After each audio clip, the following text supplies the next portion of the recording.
Right, we're going to have a look now, as we do every day, at some of the newspaper and website stories catching our eye. And joining us is James Innes, who's the founder of the James Innes Group. Good morning. Is what it says on the tin, isn't it? James, good to see you here. Let's start on a story The Independent has focused on, which is the number of jobs disappearing in retail already in 2020. They're quoting 10,000. And I just wonder why. Is it obvious, or is this part of the evolution of the dwindling high street, really? Well, yes, indeed. I mean, their figure is 10,000 lost so far this year. To put that in context, I think it's about 57,000 in the whole of 2019. So you could say the pace is accelerating. Yes, there's a huge shift to online shopping. I think the recent political and economic instability and, you could say, turmoil hasn't helped.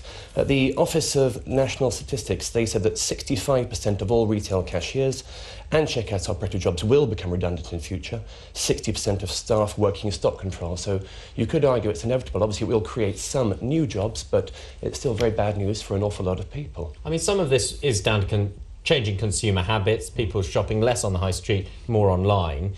But it's also a very real effect we're seeing of automation replacing human jobs, isn't it? Like the self-scan checkouts, for example. Absolutely, and I think that is fairly inevitable. Not just in this sector, but in many others. Automation is, and the advent of AI, for example, that's going to be affecting many people's jobs in many different sectors.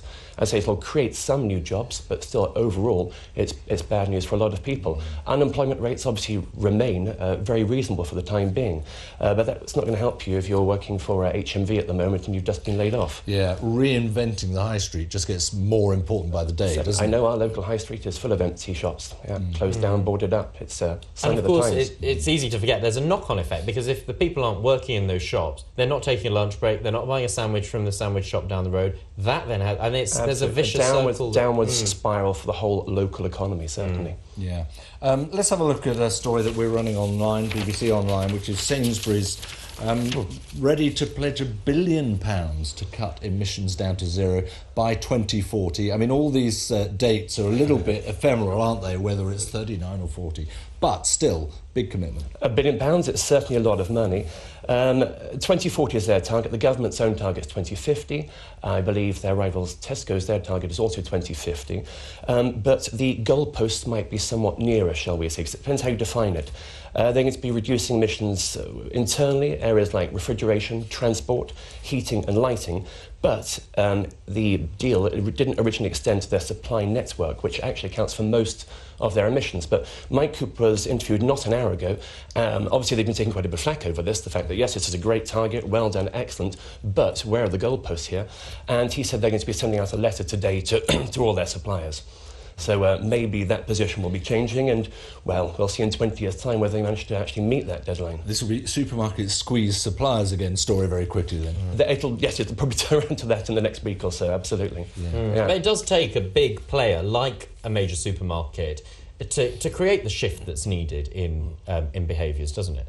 I think whether or not they actually do achieve this is perhaps less important, the fact that they are committing to a certain path, putting the word out, sending a message that it is something that we recognise is a major issue. They took a lot of flack from Greenpeace over the past couple of years. I find that's interesting because isn't that the point? There will be a lot of people out there very sceptical about this grand offer to achieve something. They have to do it, because otherwise it's more hot air. Well, 2040 is a long way away, so it's very hard to say at the moment whether they will achieve that. But yes, it could just be hot air, absolutely. But I think the press, the media will certainly be keeping a very, very close eye on them indeed to see how indeed they do start to implement this, and whether they do show immediate signs of making a change, and what the impact will be on their supply network, and how the suppliers react to that letter going out today, apparently, according to Mike Coop.